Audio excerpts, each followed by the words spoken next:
Good evening. My name is Benjamin, and welcome to another video for the Roanoke Valley Chess Club. And today we're going to be doing an in-depth game analysis of a game from the fifth round of the Roanoke Valley Chess Club Championship from last year. And this was my game against Ray. And today it's going to kind of be... We'll see. So I played pawn to king 4, and Ray actually played a6, and okay, this is not the greatest move, so I'm going to take control of center. Okay, b5 again. I'm not a big fan of this move. Bishop to e3. Rusty, our club's master and kind of my coach, he thought I should have gone for something like knight f3, followed by knight d2 and c3, and play for kind of an accelerated Cawley style position, basically where I've played e4 instead of d4, c3, e3, and then I play e4 later. And the idea there is effectively I've played e4 without wasting a tempo, and I've got a good position that's solid, and I'm not going to really be making concessions. But I don't like my bishop being blocked, and I felt that bishop to e3 would be a good square for the piece because I don't know whether it's going to be useful on g5, f4, and e3 is a good square to get developed, especially considering I felt like I wanted to castle long for some reason in this game. So, and of course I like developing big centers and playing pretty loose. And I don't like blocking my pawns with pieces where I'm not going to be castling. So that was kind of the plan there.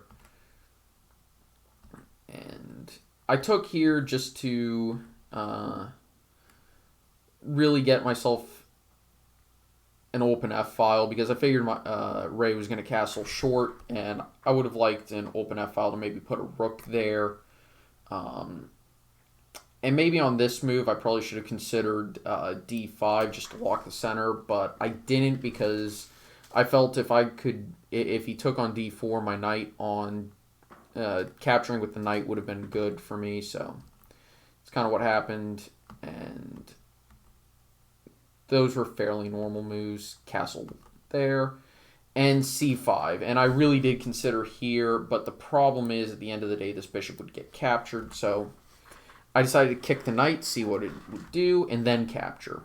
And after there, I'm not happy with my position actually, and I realized that I probably handled the opening slightly poorly by playing f4 and going for these other goals instead of just simply playing knight f3 and castling short like a normal person. And I decided that my best option was to strike and put my opponent under some pressure, even if it wasn't the greatest idea, even if it wasn't the greatest move,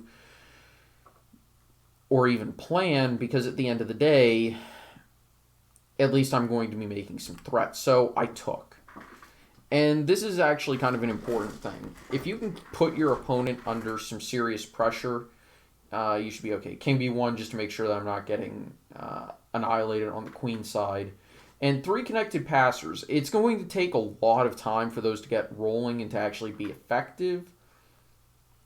But 2 pawns for the piece with 3 connected passers should be roughly equal. Of course, the specifics of the position do actually matter. And I am not going to claim that this position is better for me or even good, but I do have some opportunities to get active pieces, especially with ideas like knight c4 to knight d6,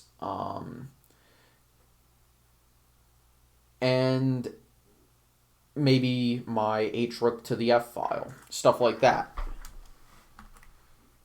Ray castled. I played knight b3 to try and distract the knight on c5 away from either the bishop on b7 or the knight on d7. And this is because I have the ability to do so. Ray threatened my queen, and here I realized I can't do very much, and if I just play, say, a normal move, I think queen b4. I'm trying to remember if I played queen b4 or this was the move that I decided to kind of go a little bit crazy on.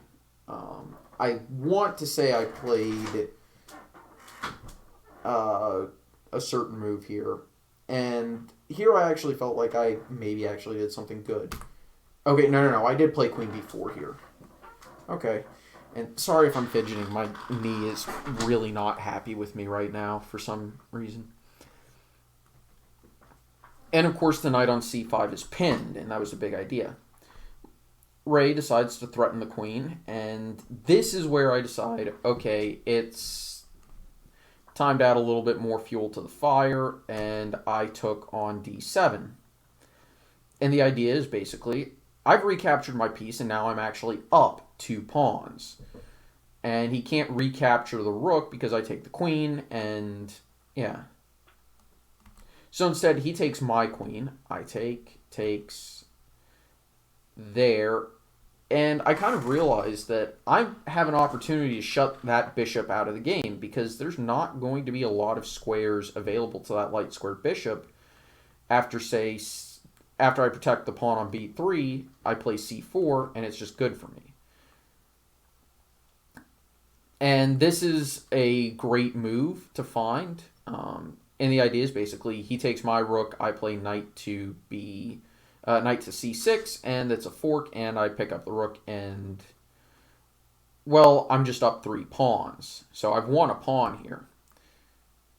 He decides the best plan is to trade, and now I hit the king to get my knight to a better square.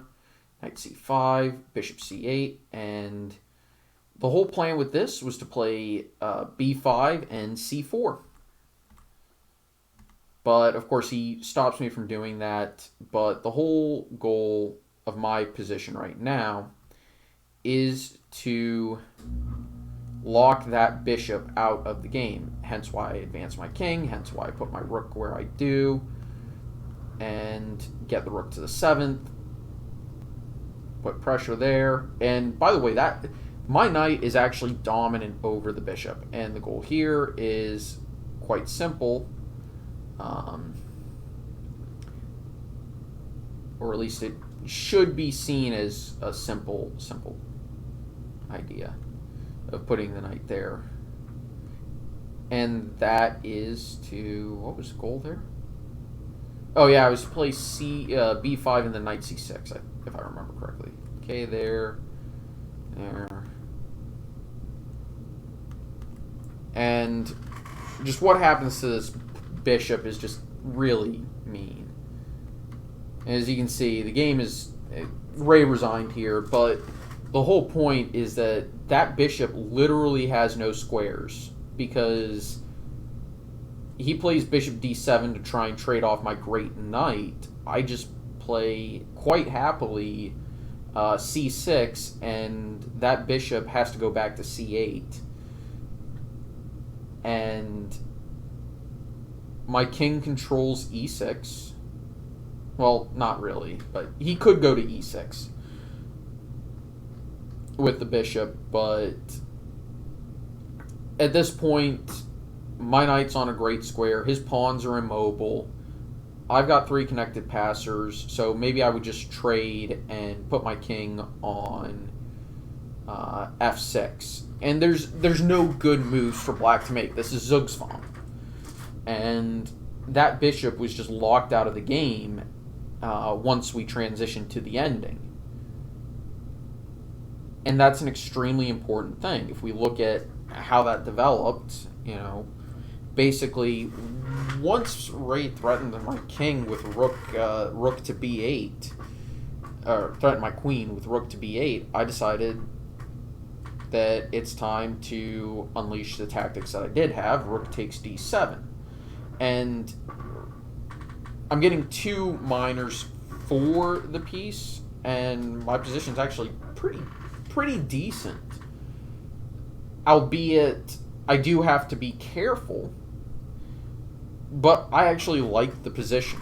So, anyway, I know this has been a little bit of a shorter video, and I know I kind of breezed through this game, but I want to thank everyone for watching. I hope you enjoyed. I'll see you next time. Bye-bye.